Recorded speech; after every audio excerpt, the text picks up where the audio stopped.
ನನ್ನಲ್ಲಿ ಪೇಷನ್ಸ್ ಅನ್ನೋದು ತುಂಬ ಅಂದರೆ ತುಂಬ ಕಡಿಮೆ ಇದೆ. ಬಟ್ ಈ ಚಾಲೆಂಜ್ ನನಗೆ ಮೆಂಟಲಿ ಆ್ಯಂಡ್ ಫಿಸಿಕಲಿ ಎರಡರಲ್ಲೂ ಚೇಂಜ್ ಮಾಡಿ. ಹರಿ ಓಂ, ಹರೇ ಕೃಷ್ಣ. ಎಲ್ಲರಿಗೂ ವೆಲ್ಕಮ್ ಟು ಡೇ 9 of 75. ಅದರಲ್ಲಿ ನಾಮ ಜಪ ಅಂತರೂ ನನ್ನ ಪೇಷನ್ಸ್ನ ಇನ್ಕ್ರೀಸ್ ಮಾಡಿ ನನ್ನ ಕೋಪನ ಕಡಿಮೆ ಮಾಡ್ತಿರೋದಕ್ಕೆ ಡೌಟೇ ಇಲ್ಲ. ಇವತ್ತಿನ ಯೋಗಾಭ್ಯಾಸವು ಶಿವ ನಮಸ್ಕಾರದೊಂದಿಗೆ ಶುರುವಾಯಿತು. ಡೈಲಿ ಬೆಳಿಗ್ಗೆ ಯೋಗ ಮಾಡೋದು has become a part of my life ಅಂತಲೇ ಹೇಳ್ಬೋದು. ಪರ್ಸನಲೈಸ್ಡ್ ಯೋಗ ಕ್ಲಾಸಸ್ ತಗೊಳ್ಳೋಕ್ಕಿಂತ ಮುಂಚೆ ಸ್ವಲ್ಪ ಓದ್ಕೊಂಡು ಪ್ರಿಪೇರ್ ಆಗಿ ಆನ್ಲೈನ್ ಕ್ಲಾಸ್ನ ಮುಗಿಸ್ಬಿಟ್ಟು ತಿಂಡಿ ಮಾಡಿದೆ. ಆಮೇಲೆ ಬುಕ್ ಓದೋದಕ್ಕೆ ಸ್ಟಾರ್ಟ್ ಮಾಡಿದೆ. ನಾನು ಈ ಚಾಲೆಂಜಲ್ಲಿ ಅಟಾಮಿಕ್ ಹ್ಯಾಬಿಟ್ಸ್ನ ಯಾಕೆ ಚೂಸ್ ಮಾಡ್ತಾ ಇದ್ದೀನಿ ಅಂತಂದರೆ, ಲೈಫಲ್ಲಿ ತುಂಬ ಅಂದರೆ ತುಂಬ ಥಿಂಗ್ಸ್ ಇದೆ ನಾನು ಇಂಪ್ಲಿಮೆಂಟ್ ಮಾಡ್ಕೊಳ್ಳೋದಕ್ಕೆ.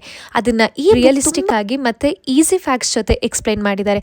ಈವ್ನಿಂಗ್ 45 minutes ವಾಕ್ ಮಾಡ್ತಾ ನಮ್ಮೆಲ್ಲ ಫೇಲ್ಯೂರ್ಸ್ಗೆ ಥ್ಯಾಂಕ್ ಯು ಹೇಳ್ತಾ ಈ ಸುಂದರವಾದ ಸಂವತ್ಸರದ ಕೊನೆಯ ದಿನ ಮತ್ತೆ ಹೊಸ ರೆಸೊಲ್ಯೂಷನ್ಸ್ನ ಮಾಡಿಕೊಂಡು ಮನೆಗೆ ಬಂದು ಫ್ರೆಶ್ ಅಪ್ ಆಗಿ ಅದಾದಮೇಲೆ what are the things that matter to me, ಮತ್ತು ನಾನು ಯಾವ ವಿಷಯದಲ್ಲಿ ಇನ್ನೂ ಸ್ಟ್ರಾಂಗ್ ಆಗಬೇಕಂತ ಅಂದ್ಬಿಟ್ಟು ಜರ್ನಲ್ ಮಾಡಿ ಸ್ವಲ್ಪ ಎಡಿಟಿಂಗ್ನ ಕಂಪ್ಲೀಟ್ ಮಾಡಿ ಮಲ್ಕೊಂಡೆ. ಮತ್ತೆ ನಾಳೆ ಸಿಗೋಣ.